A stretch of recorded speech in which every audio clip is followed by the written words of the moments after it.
नमस्कार, आपण पाहत आहात तुळजाई एक्सप्रेस. तुळजाई एक्सप्रेसमध्ये आपलं सगळ्यांचं सहर्ष स्वागत. श्री तुळजाभवानी मंदिरात रंगपंचमी उत्साहात साजरी. श्री तुळजाभवानी मंदिरात रंगपंचमीचा उत्सव पारंपरिक पद्धतीने उत्साहात साजरा. श्री तुळजाभवानी मंदिर येथे आज सालाबादप्रमाणे पारंपरिक पद्धतीने रंगपंचमीचा उत्सव मोठ्या उत्साहात आणि पारंपरिक धार्मिक विधींसह साजरा करण्यात आला. देवीच्या चरणी विशेष पूजा, अभिषेक आणि पारंपरिक रंगोत्सवामुळे मंदिर परिसर भक्तिमय वातावरणाने भरून गेला.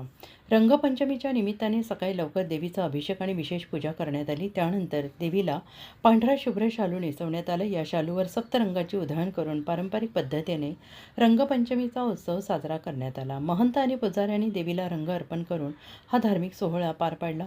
अशा पारंपरिक उपक्रमामुळे जगभरामध्ये श्री तुळजाभवानी मंदिर देवस्थान प्रसिद्ध आहे. रंगपंचमीच्या दिवशी देवीची विशेष पूजा करून तिला रंग अर्पण करण्याची प्राचीन परंपरा आहे.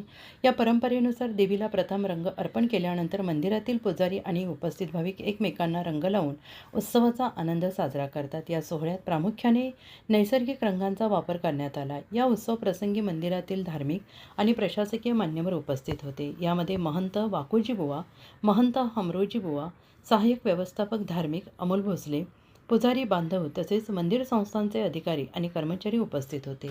सगळ्यांनी पारंपरिक पद्धतीने देवीला रंग अर्पण करून रंगपंचमीचा उत्सव भक्तिभावाने साजरा केला. रंगपंचमीच्या निमित्ताने मंदिरात भाविकांची मोठी संख्या आणि गर्दी पाहायला मिळाली. भक्तांनी देवीच्या दर्शनासाठी रांगा लावून रंगोत्सवाचा आनंद घेतला. ताल, सूर आणि भक्ती यामुळे मंदिर परिसरात धार्मिक वातावरण आणि उत्साहाचं चित्र पाहायला मिळालं. अशाच नाविन्यपूर्ण उपक्रमामुळे आणि संस्कृती जपण्यामध्ये अग्रेसर असणाऱ्या तुळजापूर येथील श्री तुळजाभवानी मंदिर संस्थांची ख्याती अगदीच जगभर आहे. आपल्याला ही बातमी आवडली असेल तर तुळजाई एक्सप्रेसला लाईक, सबस्क्राईब आणि शेअर करायला अजिबात विसरू नका.